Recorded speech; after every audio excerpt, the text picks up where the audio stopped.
সারাদিন যাই করি না কেন বিকেল হলে মনটা একটু ইচ্ছা করে কিছু খাই, যার কারণে আমি অনেকক্ষণ ধরে আমার রুমমেটকে বিরক্ত করছিলাম যে আপু চলেন কিছু খেয়ে আসি। আর যেহেতু এটা সেপ্টেম্বর মাসের 30 তারিখ, মানে আমি যে ভিডিওটা করেছিলাম সেপ্টেম্বর মাসের 30 তারিখে করা ভিডিও, তো মাসের শেষ, তো ভাবলাম যে চলো কিছু খেয়ে আসা যাক। তাই আপুকে অনেকক্ষণ ধরে বলছিলাম, আর আপু বললো যে ঠিক আছে চলো, আজকে যেহেতু মাসের শেষ তো লাস্ট একবার খেয়েই আসা যাক। তো আমরা গিয়েছিলাম নওগাঁ বাইপাসের ওখানে চটপটি খাওয়ার জন্য। ওখানকার চটপটি নাকি অনেক মজা আমি শুনেছি। তো ভাবলাম যে চলো আজকে সেখানে গিয়ে একদম বসে খাওয়া যাক। আর এটা এতটা মজা ছিল যে আমার ভিডিও করার মানে খেয়ালই আসেনি।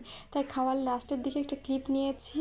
আর খাওয়া দাওয়া শেষে লিটারালি এতটা ভালো লেগেছে। আর এই সন্ধ্যার দিকে নদীর সাইড দিয়ে আসার বা একটা সুন্দর হাওয়া দিচ্ছিল, মানে মনটা একদম পুরো ভরে গেছে। আসার সময় আমরা দোকানে গিয়েছিলাম, সেখান থেকে কিছু চকলেট নিয়ে আবার আমরা মেসে চলে এসেছি।